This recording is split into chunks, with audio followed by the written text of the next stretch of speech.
Welcome to Audio Gyan with Kedar Nimkar, a podcast that documents insightful conversations with Indian designers, artists, musicians, writers, thinkers and creatives of all types. Catch us on iTunes or visit audiogyan.com for more Gyan sessions. Here's your host Kedar Nimkar. Today I have Appupen with us on Audiogan, loosely translated from a Malayalam as grandfather. Appu is noted graphic novelist and an artist from Bangalore. He's the creator of graphic novels The Snake and the Lotus, Moon Ward, Legends of Halahala, Aspirus, and superhero satire series Rashtraman. His work is almost wordless narrative with sarcasm and irony. He's also the founder and editor of Brain Dead India, and today we are here to know his thoughts and ideas about art, comics, and more. So thank you, Appu, for giving your time, and it's a real pleasure to have you on audio again. Thank you for having me, Kedar. Lovely to be here. Yeah. Nice to meet you too. Same here. I've kept the topic name as Subtext with comics in comics. And the conversation, I mainly wanted to understand your thought process, your philosophy about comics in general. So the first thing which I want to ask you is what does, I know it's a cliche question, but I'm with the previous interaction, I'm very sure that it will be like a very different answer. So what does art mean to you, and especially in the comic world or the comic art space? Right. I think it's slowly taken on as the meaning of my life here now. So I was always interested in the creative side of things. I didn't know how to get about it, and I didn't really know what art meant as such. Now I would think that we should have some substance, some message in our art as we do now. In order to make it today's art, just like perfect portrait paintings went away when photography came about. We don't do that anymore. Then lots of other styles of art opened up. I think now with the softwares that are available, it's very easy to produce something that looks good. So I think art has transcended that also. It's not something that just looks good. It has something to say also. And I've always been interested in putting thoughts out. Earlier, I started doing advertising in 2000 or so, straight out of college. We are putting messages in people's heads, but not necessarily messages that I want. And my name is not associated with it, thankfully. But, sometimes I might crack a good idea, and it might just become such a snowball into such a thing that maybe they'll destroy a forest or some housing area or something and create a big company in that space. I don't want to be responsible for something like that. So personal art, what we have to say, it's just about expressing what we want to put out. We observe things and we process them, and this is what we put out at the end of it. I like the art. I like to think of art in that way. But when you think of art nowadays, you start thinking of a gallery and some very stuck-up paintings on the wall. Our art is also very different. I like art to be a much more friendly space. I like it to be a lot more accessible. It cannot be in these ivory towers where you're afraid to go and make some noise because maybe it's not the right thing to do. And sometimes you don't understand the art. And then there's this write-up on the side which says it means everything. But when you see the art, nothing moves you. I don't think that is art either.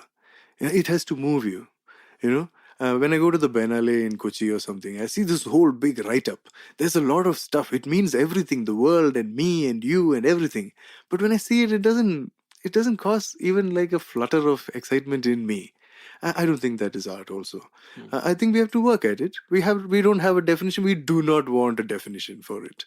It's about finding that beauty, and it's in going wrong, and there's no set formula for it. You accidentally find it, or you can fine-tune many things to come to a point. From there, you need something more to get that. That is where art lies, in finding that which cannot be defined. So it has to be an adventure. It has to occupy my life. And I think it's a very vibrant scene. And many things that you're interested in can be expressed through art. For now, I choose painting and comic art as my way of like expressing things. I like comic art because it's irreverent, it's fun. It used to be cheap, but nowadays not so much. But that's why we liked them, you know.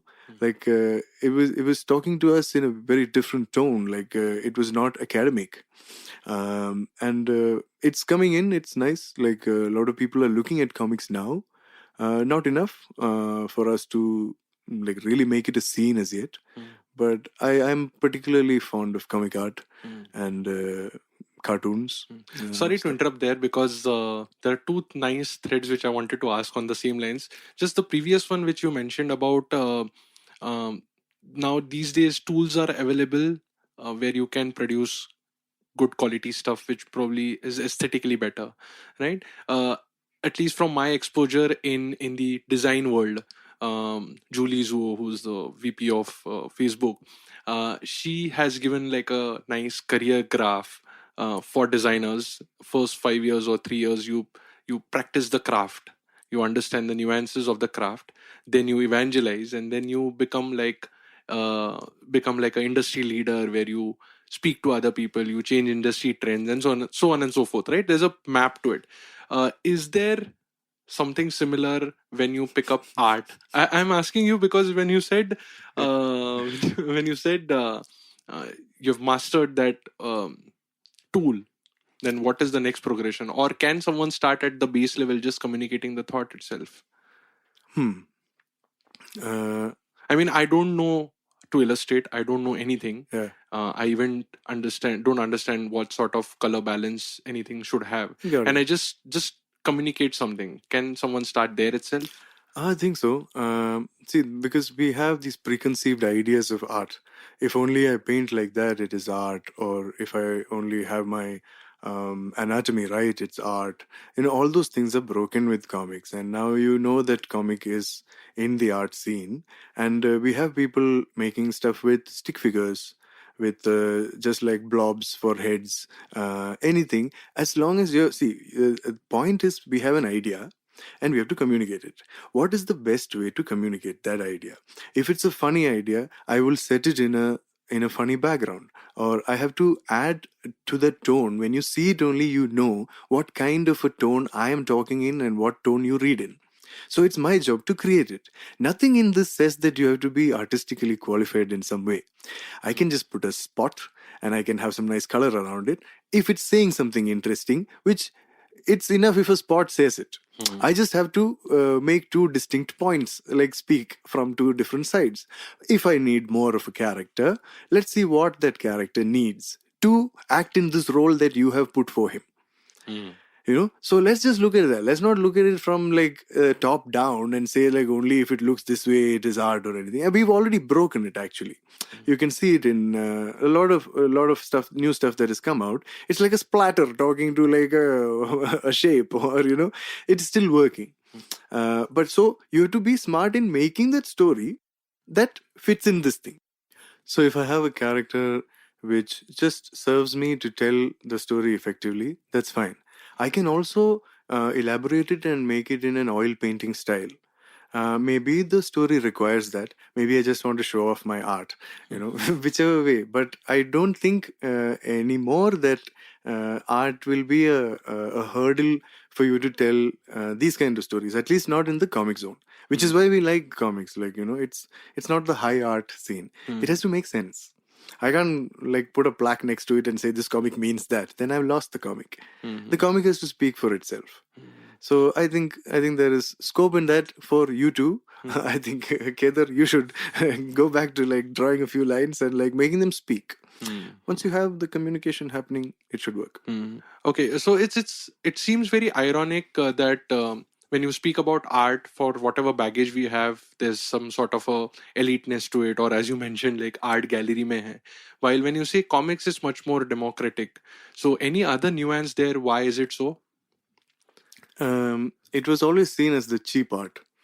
Comics came into being as like you know, these penny comics that would for working people, something that they could buy, read, and mostly throw away. Manga still works like that. They churn out a lot of stuff.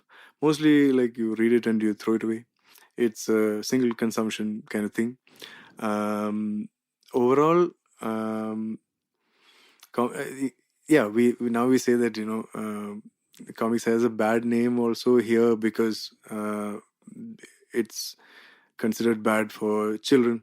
If you're reading comics, then you're not studying, kind of thing. But it's all changing now. Now you have a lot of information being transferred through comics. Like if there's a tough to explain situation, I'm doing it even for like science and physics problems that I don't understand really. But sometimes people want that simplified through graphics.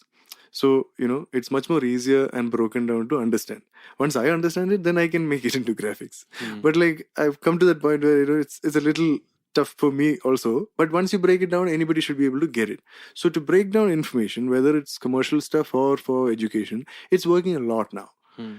Simple example is when you buy any kind of gadget, there'll be drawn instructions how to put it together. Correct. So, it gets through. That is also visual language comics. So through comics, we want to, it's actually a language. It's a visual language, and maybe our vocabulary in that visual language is not so good because we've been told comics are bad or something like that. But it's moving now. Everything is visual. Like you're playing on your phone all the time. Everything is visual over there. Like even my dad can identify the change of color in one little icon of the many icons on his phone. So your visual reading has improved so much. Earlier it was just one picture for him. So now he identifies the differences between them. He can say that this color has changed, that is different thing, and then he'll click on it. So you are working with the visual interface through your life now. So I think it's going to be a nice scene for comics. Okay. Like more and more people will be friendly about reading comics now. Yeah. So on that note, in fact, can you briefly share the kind of books you have written and like what are the reasons for it? Because I want to navigate the conversation, the second half, mainly towards the characters you have built and the thought process, but just to set context as to it's difficult for me to speak briefly, but I will try. I wanted to tell stories. That's the main idea. I'm not particularly like it can only be through comics, but important thing is the stories have to be told. For me, when I tried, I did some animation, I tried some film and everything, and I figured out that if I have to tell my kind of stories, I need to probably use all the resources that I have with me, which pretty much meant my time and my drawing. So I started making storyboards first, and then I went into comics, just so that, I can put down the stories like I want to tell them. From there, I generally judged it and thought, okay, comics is good. And also, maybe I'm just thinking about all this myself. Maybe nobody wants to read my stories. I want to make them and all, but we also have to see if anybody wants to read them. So let's try that out in comics with our own resources, so to say. So I started making comics and putting them up online. Website at the time, 2006. My own website, and we have to email people to come and see it there because there's no social media thing happening. So and because our circles are so small, because literature and comics and all are shared among such like a small number of people, I got through to these publishers in Chennai called Bluffed. So Bluffed was serious about publishing what I had put up online. I wanted to make a lot more to complete that thing because in my head it's a world. So what I have in the beginning is Moonward, the first book, 2009 it came out. It's the setting of that world. It's a world called Halahala. It's a dimension. It's not a world with a set map, a mountain range and a dragon there. No. The whole world changes to suit the story I'm telling you. So this world can look in different ways. Like we said earlier, if it's a funny story, the drawing is cartoony. If it's a serious story with like a proper meaningful message in it, then I want to get that trust from you from the beginning. Like you shouldn't think of me as a comic when I'm trying to make a serious point. So I will work the background like that. So the world becomes the background in which this takes place. This is the interesting part of the fantasy world for me. That is how the new fantasy world changes. We've got all kinds of fantasy world. Pixies are there, fairies are there, all kinds of stuff. I'm not interested in that fantasy world, but I want a world where things are set. So Moonward opened it up. Then Legends of Halahala had 5 short stories, fully silent. So by the time I'm quite confident, my first publishers bluffed. They gave me the confidence to not say everything. They convinced me that it's getting through in the drawing. You don't have to over explain it. So they helped me cut down a lot of text. Wow. And that gave me the thing that, okay, we can work without the text itself. I concentrated a lot on expressions to convey. It's a very popular cartoon technique, like Yeah. Disney and all, like, extra exaggerated expressions, like we do in theater. Exaggerated movements. That's what works in comics also. You convey through that exaggeration. So 5 short stories, kind of halahala type love stories, like not the kind of love stories you expect, but without words. So we went through 5 different settings of that world. So it moved from, like, some little worms, creatures talking, to like kingdoms having battles between each other, all kinds of stuff. After that, I made Aspirus. I think it was a reaction to my advertising years. It was a story that was playing in my head a lot. Like we said in the beginning, like, who puts that dream in your head is the question. Like, we all like to say that, hey, it's my dream job, or we're following the dream. That really, who put that dream in your head? Like, did you really, like, originally think that you will have a holiday in Bali? Like, really? Like, is that your original idea?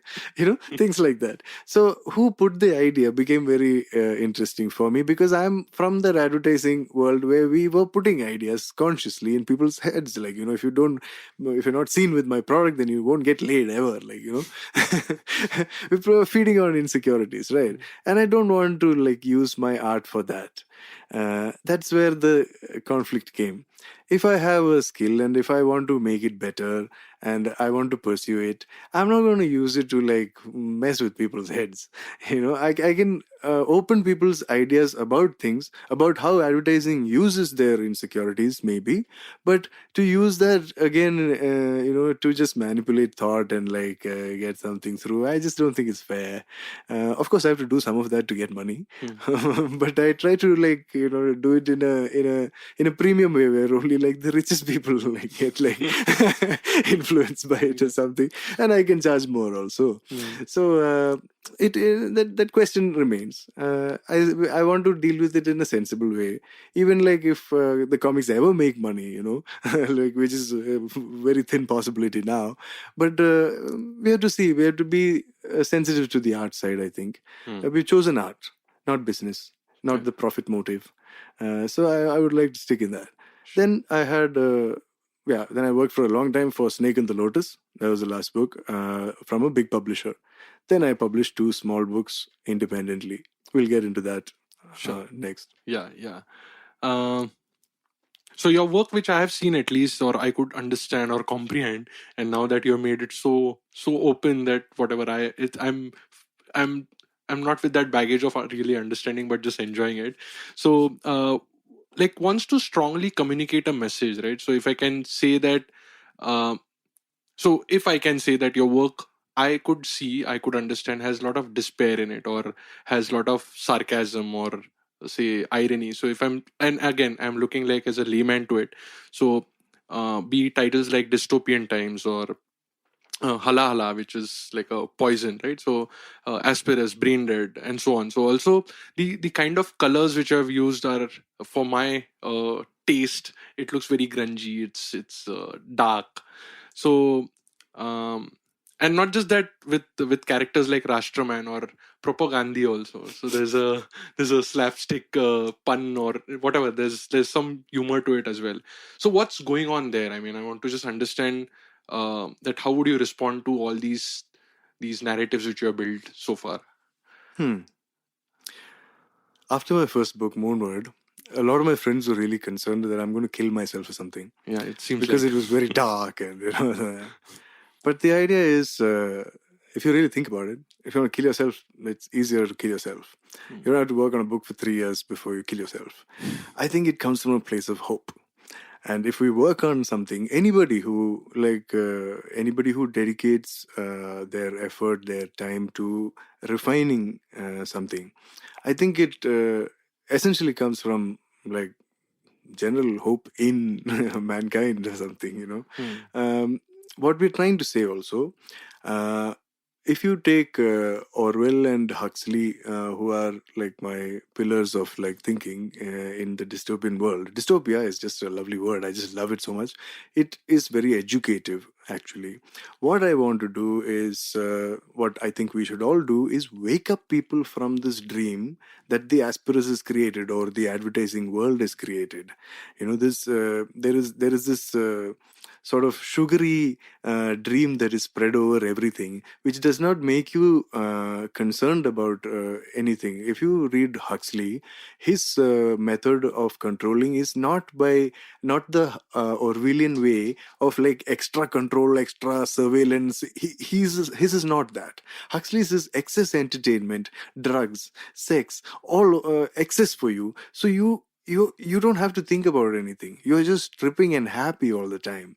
It takes you away from like questioning things. Finally, both of them like don't allow you to question anything. But there are essays and people suggesting that Huxley's model is much more closer to what we have in the world today. Even though like we always say it as a Orwellian state or Orwell's dilemma and all that, Huxley is much more closer to what we have now. With the excess consumption that we have, the services that we have, all aimed at making us sit in a place and just be happy. There's more than enough entertainment for you, and the same kind of entertainment which does not like question you. Which brings me to comics. Like once you start most people get into comics through superheroes. Superhero has the same story. He'll never die. Every time somehow or the other he'll win and come back. Now you can be like jingoistic about him and be like all hero worship and all that for some time. But if you're the kind of person who stays hero worshipping the superhero all your life, then okay, that's your choice. But there are many people who think there should be a different story. That is where our kind of comics come in. It's not really, I don't like a superhero for that. But I guess we go to that later, right? Yes. Yeah. So what was I saying? So these dark things or dystopian views. See, we have to break that Bollywood bubblegum feel. People think that is the idea of the world, or and so therefore the propaganda or the amount of stuff that is gone into making people think in particular, all these things, it's difficult to convey to people. It's difficult to tell people that this is how the world is working. This is how you are being used, and to make people aware of things. Somehow I need to get to that inner thinking of theirs, the inner child. But the world today is in such a way that you have to numb the inner child to face the world only. You can't expose him to the outside world. You have to protect him. You have to protect him to get through your daily life. So you already kept him very locked. And art and all is only talking through like sensitive points. We are not coming in like with a baton saying like, this is how you have to behave. That is the other side. We believe in art because art gives you a choice. Art gives you some piece of thing. You can like it or hate it, but you make a choice. So if you get that onus, it means that you have the intelligence to choose. It's like democracy. So as long as you get the idea to choose, art is there, it's good. The other method is you don't have a choice. That is not art. That is authoritarianism or dictatorships that we might be edging very close to. So this is also the problem of such a controlling atmosphere. What is our purpose? Our purpose, for me, I want to explore art. I want to go to like new places where other artists probably have not been, and like make something and add it to the body of art which I like revere so much. But I'm not allowed to go there. I'm sitting here and saying beef is okay or not okay. Like that's not my concern right now. Like we are going back in time. We're not being able to go ahead. Same way with people who are doing research and like development in all kinds of fields. We have to go ahead. We can't like go back and like say, we are stuck there and therefore we cannot go ahead. Maybe my whole life I'll be trying to like say some obvious truths to people. That's very, it's killing the art. It's as it is, it's kind of difficult to like be an artist and survive as an artist. But somewhere we need the audience also to like be sensitive to such things. Artists always like train and they learn a lot of things, they practice their skill and they throw all that at like people who have had no training or no practice or no interest also in it, right? So we're trying to catch them with humor and beauty. We throw that thing at them. If they laugh along with us, then maybe we have a foot in the door. It's not about arguing, or I don't think art is going to save the world. Nothing like that. That is a fairy tale. We have to be very real. Art is only doing art's job. Now, when we do some comics, they say it's activism. No, it's not. It's basic cartooning that people are doing for like hundreds of years. Now you put it there and you say it's activism. It's probably because like nobody is doing cartooning. It's basic cartooning. It's going for protest is like a basic thing. You go for a protest once and you feel like you're an activist? No. An activist is very different from you. So these kind of things we have to like open up to people slowly. And so therefore I think we need to come to a very real ground to start talking about these things. So the dystopia and the totalitarian setting, all these things, like I really like dystopian novels like Orwell and Huxley, what we talked about earlier. What it is trying to do is warn you. It's trying to show you a situation that may or may not come, but the dangers are there. And you have to probably realize at some point that the trend is turning that way. So this is why the dystopian times, it's a popular comic thing. Like, it's a nice angle. My world earlier on, there's a lot of ecological destruction. There is a lot of usage of resources for profit motive. See, what is profit motive? Like greed becomes okay with profit motive, and we say like capitalism is the best way and all that, and so all that is okayed immediately. However much you can use, you use. That's the way. Like, if your product is not selling, then your product may not be good. Free market.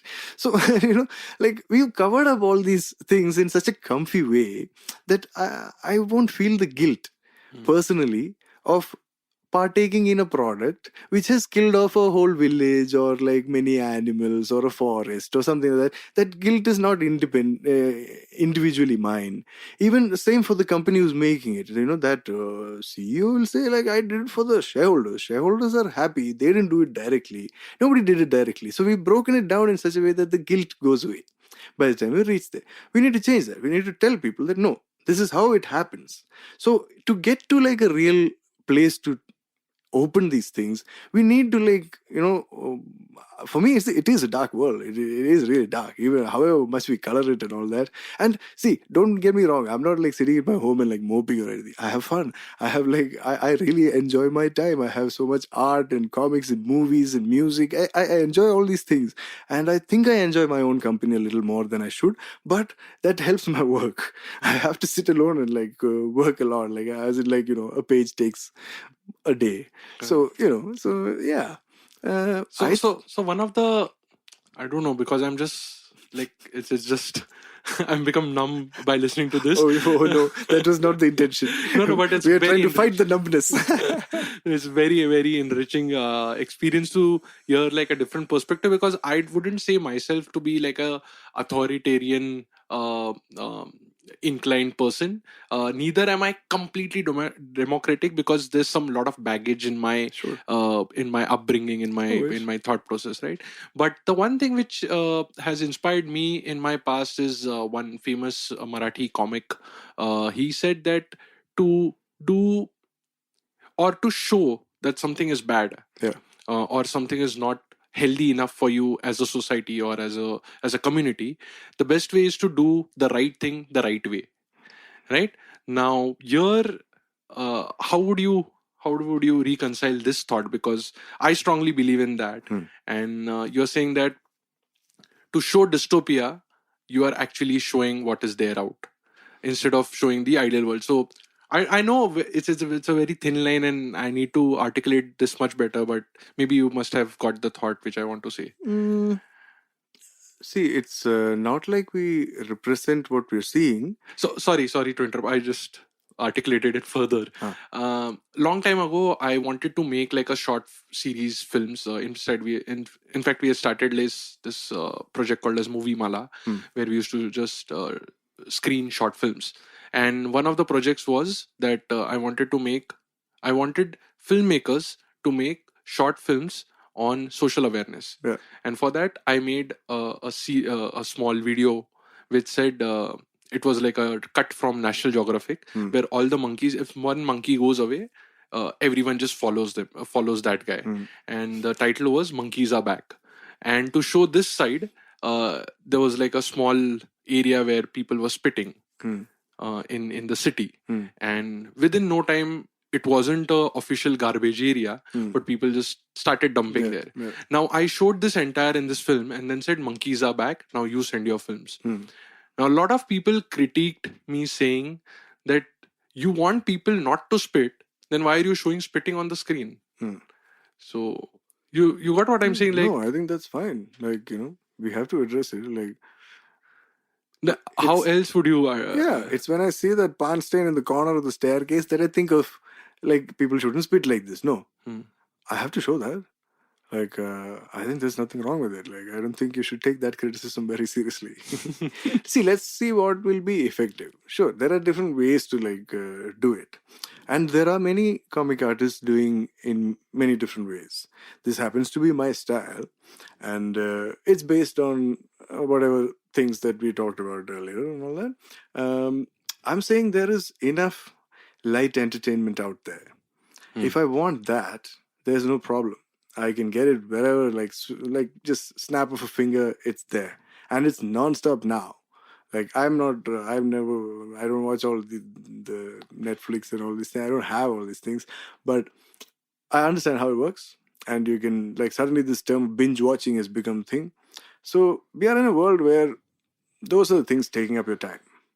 And if I have to, like, move your, like, it's like all these things, products and these TV serials and all these things are throwing ropes at your mind for your attention, and all the, when we do advertising, that's what we do. We're trying to, like, get your mind to, like, look this way, look that way, Into this, we have to, like, talk about, like, serious issues.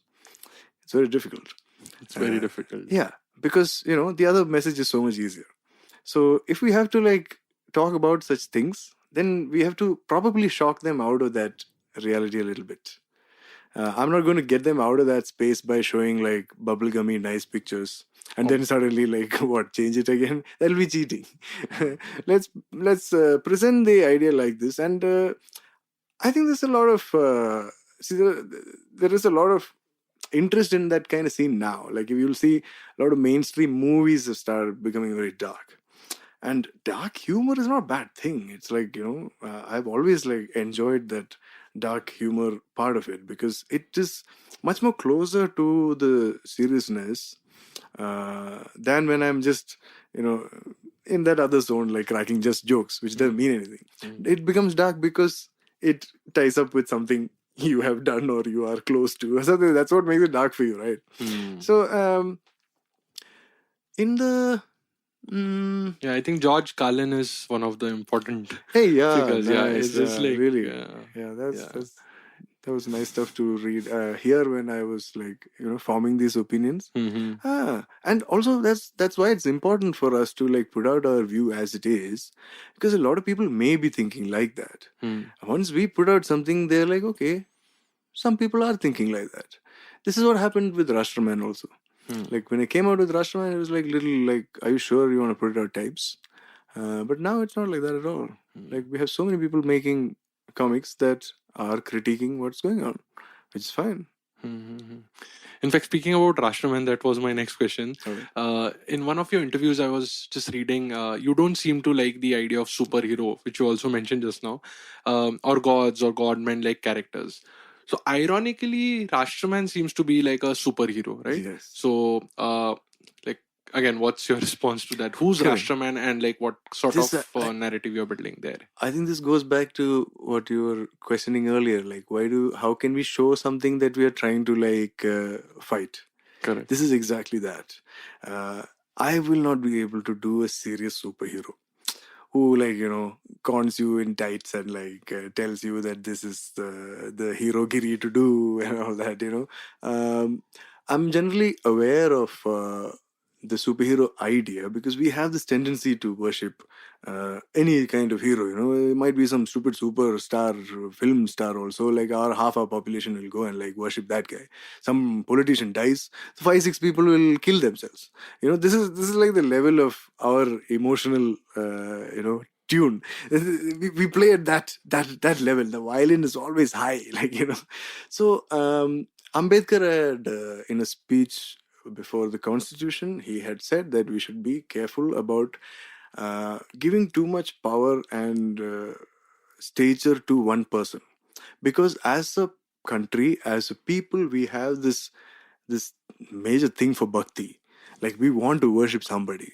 If 10 people tell us that he's God, we want to believe that he's God. So there is that kind of a thinking among the people.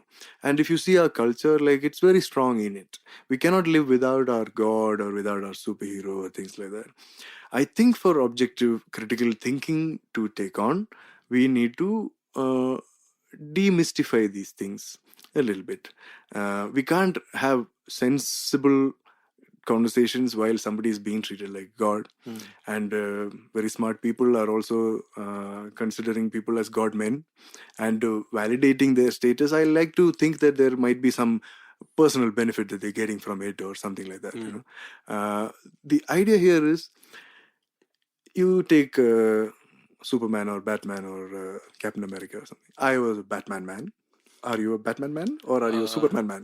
I remember He-Man. That's it. He-Man, yes, I was a He-Man man too. Yeah. I was totally into these things. Okay, so Batman I took more seriously because he seemed to have that dark edge, which you spotted in me. Correct. And he's doing all these things really cool. I'm following the work and all that.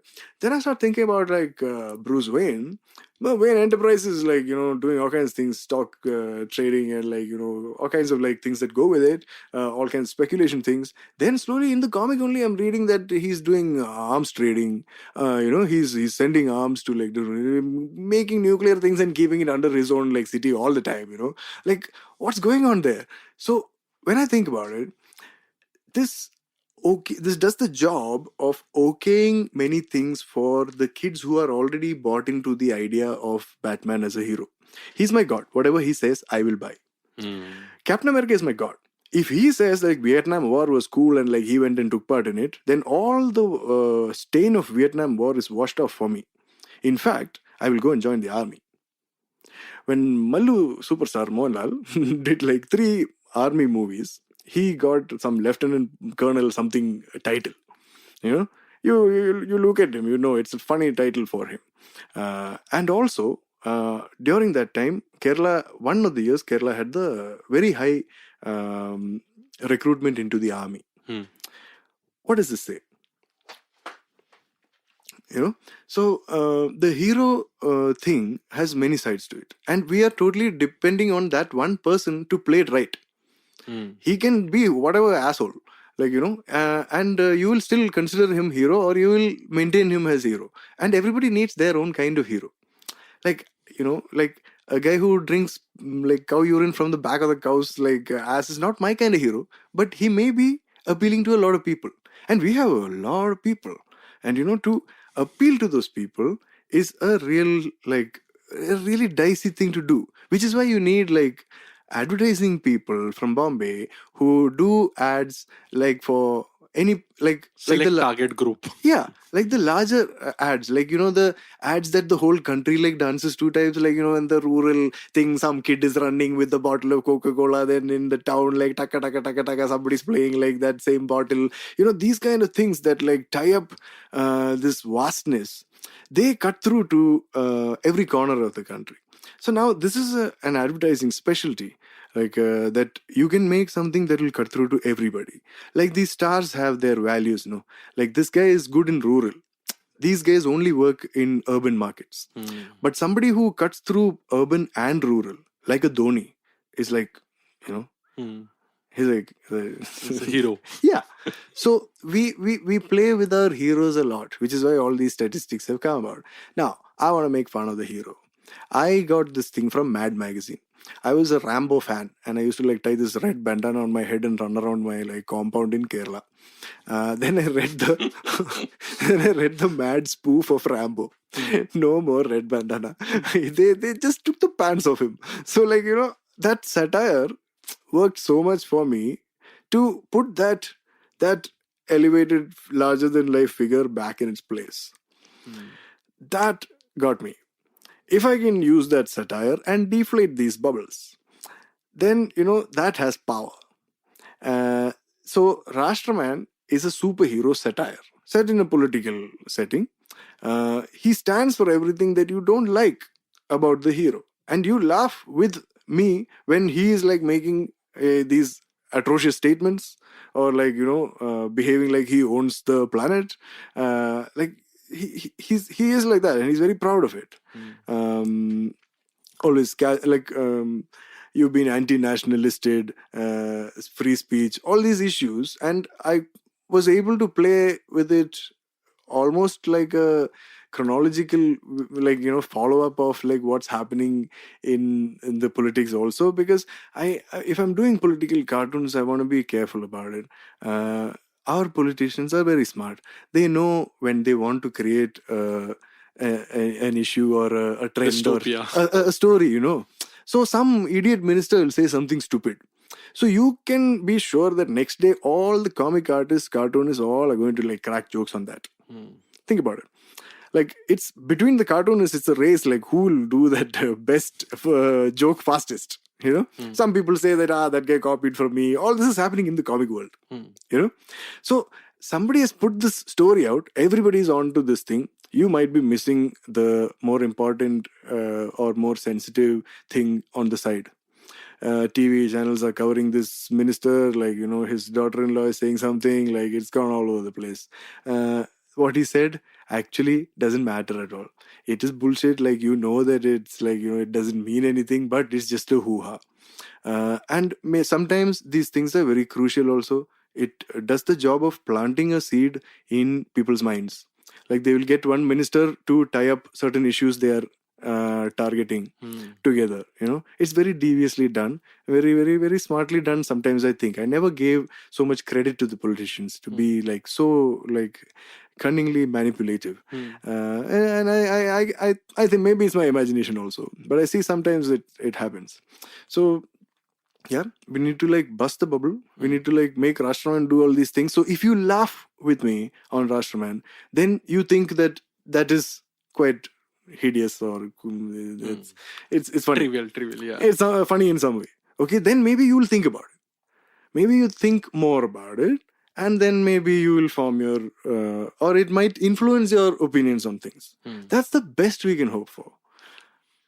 But I don't know, maybe I'm tripping right now because of your because of your thoughts here, that to remove a particular seed and implant a new, what makes you feel that the new implant is more open and democratic and liberal?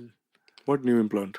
The Rashtraman doing something, and his act or his story, which is in that particular strip, is also implanting an idea, right? Finally, isn't it? Because then you laugh, that means the seed is also getting sown there. It depends on the story. Like I'll tell you, like no. So I'll give you an example. Like the minister saying something, and then people buying into it, has got one narrative, and you saying, say probably through satire or something else, which is contradicting the minister's thought, is also implanting that idea, right? So what makes you think that this idea is much more depth than the other? No, we're just exposing the other idea. That's all. Okay. This is not a totally new idea. It's not a new way of propaganda or anything. It's just exposing that as propaganda. or like showing that, this is just hate spreading.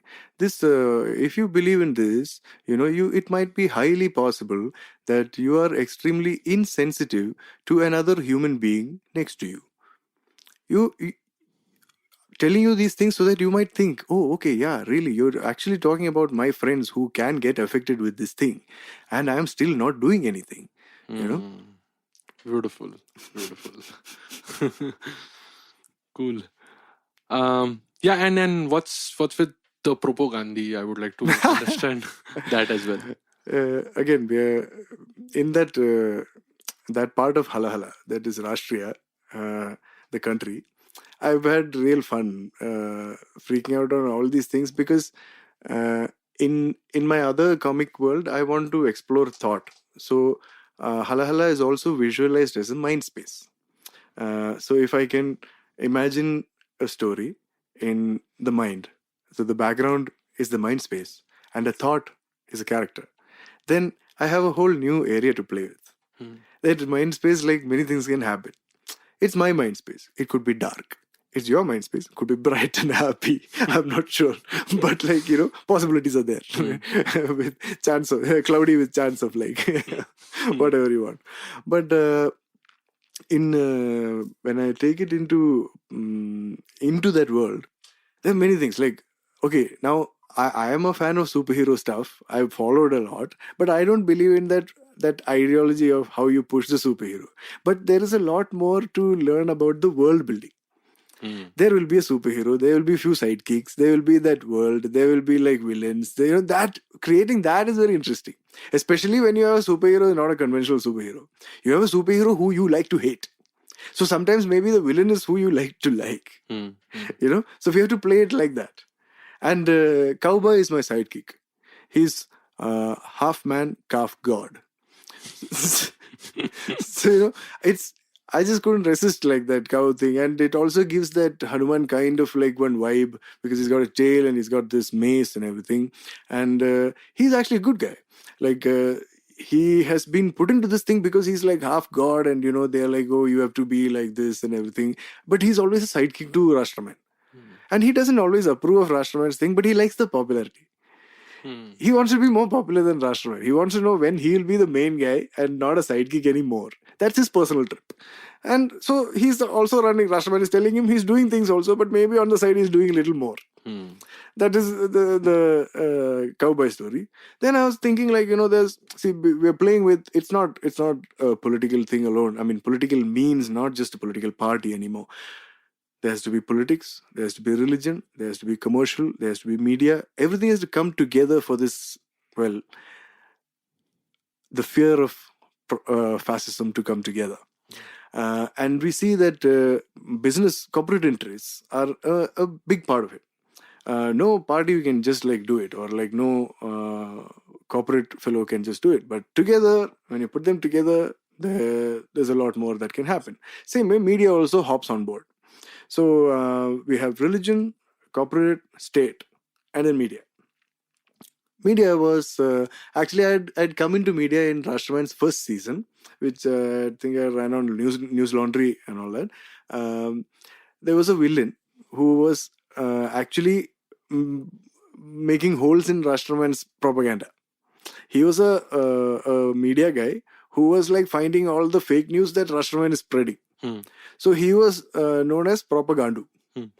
Because he's bad guy for Rashtraman at that time. So he was dubbed Propagandhi, and he was he was defeated and all. Then a couple of years later, Propagandhi saw the light, and he joined the right side. And there they rechristened him as Propagandhi. Now everything he says is the word of God types. You don't question Propagandhi.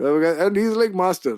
In my book, he arranged a whole cricket match to just so that Rashtraman can jump into Paradesh, the next country. Yeah. So things are happening. Quite interesting. I think, just given the time span people have these days, I have last two questions. I would like to know about Brain Dead India. What are you doing with it, and what's the story behind? Brain Dead is actually an idea from a few international friends from Greenpeace time that I had. So we used to have a bunch of artists who would make and send artwork for any campaign or issue that people were fighting in any part of the world, because sometimes you reach there and you don't have any poster or any artwork and all, so you don't have money to hire also. So we were a group of artists working through Greenpeace networks for many kind of issues, because we're freelancing other things. Sometimes you get paid, sometimes you won't get paid, but it's a commitment you make. Like if there's an issue, sometimes very short deadlines, so you have to like immediately say, okay, yeah, I'll do it or I won't do it, and then somebody else will do it. I like this way of like artists doing stuff and putting it out. I did a logo for Bhopal gas tragedy thing in 2003. It was the 20th anniversary of the gas tragedy, 2004, 3. I don't remember. Yeah, 3, I think. So that got carried across a lot, and I thought that was a nice way to make sense with my art. It felt positive. It was not going to like strip people of money and like create some image that is not there. This was about an issue. It was very straightforward, and the image was strong. It was reminding people of that particular cause, which is what we want. It's like a logo. After that, I started looking more seriously at like doing work like that, and only very lately, like 2015, I started Braindead in India.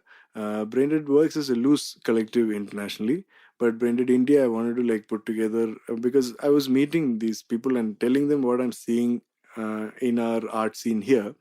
We don't have any satire, spoofing. Making fun is always seen as a bad thing, you know, like generally as a humorist, as a cartoonist, I don't come from that background. Even when you read like Shakespeare and all, you know that the court jester had the same privilege as the king. He could even make fun of the king. And it's a very smart way of the proletariat telling the king what they're thinking. You know, it's done through the joke of the jester, but only he has the thing to get through. So humor in many cultures, if you see, it has very important role, and all intelligent setups will respect humor. In fact, in our tradition, like in Indian tradition also, we had this Vidushak. Yeah, the proper Indian tradition you talk about, like, you know, all this knowledge is there and we are only like, you know, borrowing from that. I'm a big fan of the Indian mythologies. I've read whatever I could of it, you know, and I think like the biggest tribute I can do to it is try to make a new mythology with Halahala.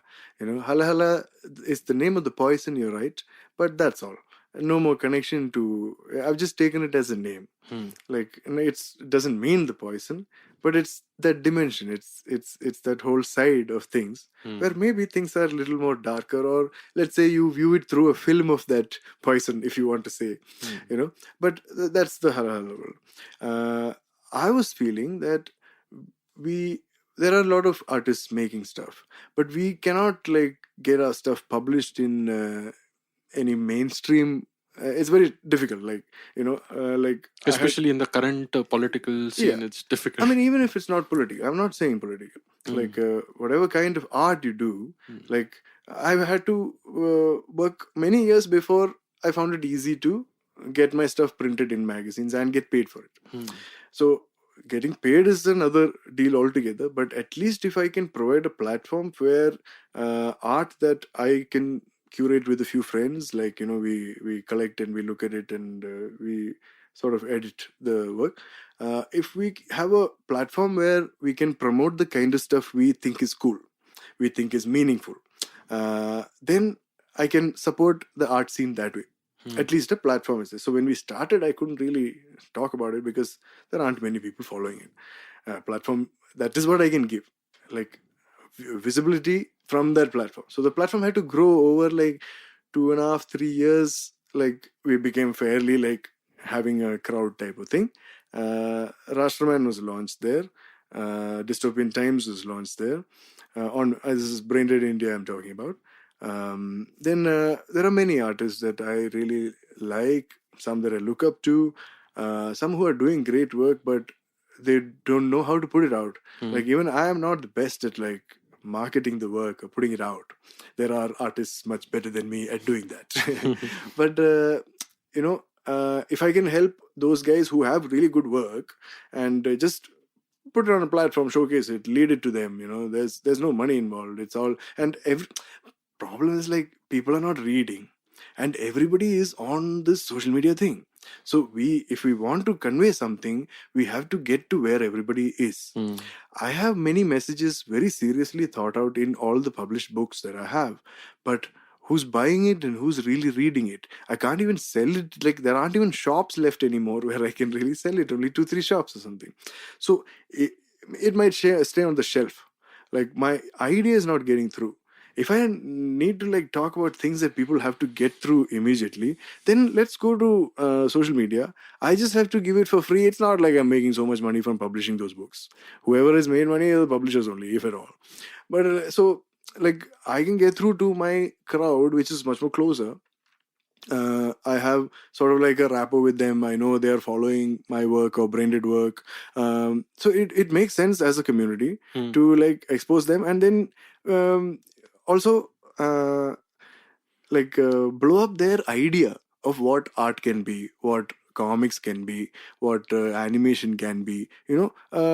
I've been like exploring because I need to know before I put my voice out. I need to know what has been done in the field.